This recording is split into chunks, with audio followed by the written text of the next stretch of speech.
আসসালামু আলাইকুম। আমি ইকরাস কুইজিন অ্যান্ড লাইফস্টাইল চ্যানেলটিতে আপনাদের সবাইকে আরও একবার স্বাগত জানিয়ে নতুন একটি ভিডিও শুরু করছি। আজ আপনাদের জন্য নিয়ে আসলাম একটি পারফেক্ট পুডিংয়ের রেসিপি। চুলায় মাত্র 20 থেকে 25 মিনিটের মধ্যে আপনারা এই পুডিংটি তৈরি করতে পারবেন। শুরুতেই এখানে আমি দুধ জাল করে নিয়েছি। 1 কেজি দুধকে আমি জাল করে ঘন করে নিয়েছি। দুধ এখন প্রায় 300 থেকে 400 গ্রামের মতো আছে।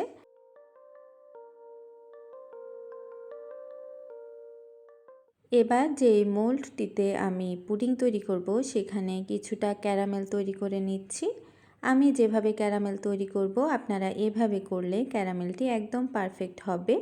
প্রথমেই চিনি দিয়ে নেবেন প্রায় 3 চামচের মতো, তারপর সেখানে 1/4 কাপের মতো পানি দিয়ে নেবেন এবং যখন দেখবেন যে এক পাশ থেকে চিনিগুলো একটু ব্রাউন কালার হয়ে এসেছে তখন আপনারা কন্টিনিউয়াসলি নাড়তে থাকবেন।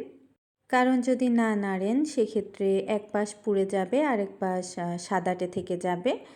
আর মোটামুটি ব্রাউন কালার হলেই আপনারা নামিয়ে ফেলবেন। এই তো আমার ক্যারামেল রেডি। এবার আমি ব্লেন্ডার মেশিন নিয়ে নিয়েছি। আপনারা চাইলে ডালের যে ঘুটনি আছে সেটি দিয়েও এই ডোটি তৈরি করে নিতে পারেন, কিন্তু আমি ব্লেন্ডার মেশিনে করাটাকে প্রেফার করি। সেক্ষেত্রে পুডিং খুব পারফেক্ট হয়। আমি মাত্র 3টি ডিম দিয়েছি। বেশি ডিম দিলে আমার একটু গন্ধ লাগে। আর আপনারা যদি এই প্রক্রিয়ায় এর চেয়ে বেশি ডিম দিয়েও করে থাকেন তাহলেও কিন্তু ডিমের গন্ধ লাগবে না। এরপর আমি এখানে প্রায় 1 চা চামচের মতো ময়দা দিয়ে নিয়েছি। তারপর এখানে দিচ্ছি খুব গুরুত্বপূর্ণ একটি জিনিস, ভ্যানিলা এসেন্স, প্রায় 1 কাকের মতো। যে কাক দিয়ে এই বোতলটি ঢাকা সেই কাকের 1 কাক দিলেই হবে। আর এখানে হাফ চা চামচের মতো লবণ দিয়েছি এবং প্রায় আধা কাপের মতো আমি চিনি দিয়ে নিয়েছি। যেহেতু আমি পুডিংয়ে চিনিটা খেতে পছন্দ করি, আপনারা চাইলে আরও কমও দিতে পারেন।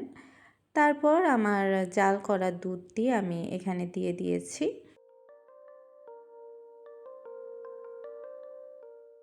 এবার আমি সম্পূর্ণ উপকরণগুলোকে ব্লেন্ড করে নিচ্ছি।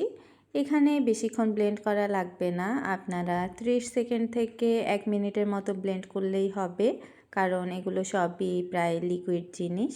জাস্ট একটু ভালোভাবে মিক্স করার জন্যই ব্লেন্ডারে দেয়া।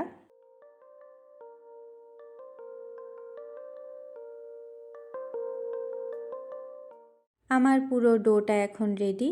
আমি যেহেতু এবার দুধ বেশি ঘন করেছি যার কারণে আমি প্রথমে ভেবেছিলাম গুঁড়া দুধ দিব না, পরে আমার হাজব্যান্ড বলল একটু গুঁড়া দুধ দিতে। এখানে আমি প্রায় 1/3 কাপের মতো গুঁড়া দুধ ব্যবহার করেছি, সেটি আর দেখালাম না। দেন আমি আরও একবার ব্লেন্ডার মেশিনে ব্লেন্ড করে নিচ্ছিলাম।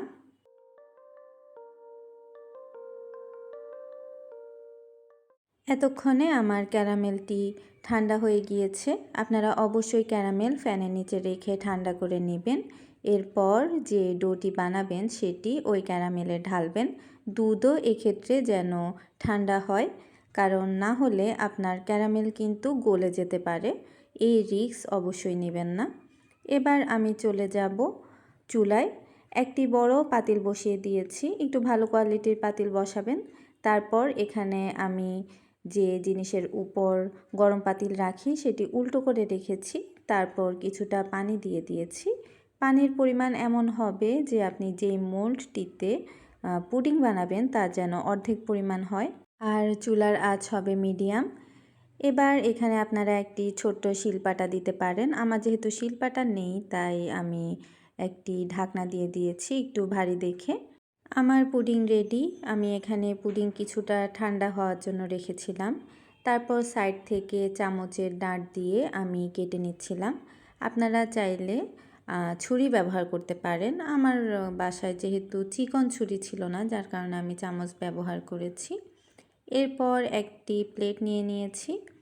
প্লেটের মধ্যে এই পুডিংটি মাঝ বরাবর বসিয়ে তারপর এভাবে উল্টে নেবেন এবং 2-3 বার বাড়ি দেবেন। যদিও আসলে বাড়ি দেওয়ার সবসময় প্রয়োজন পড়ে না, অনেক সময় পুডিং লেগে থাকে যার কারণে বাড়ি দিলে ভালো। এই তো আমার পুডিং রেডি। দেখুন কতটা পারফেক্ট হয়েছে।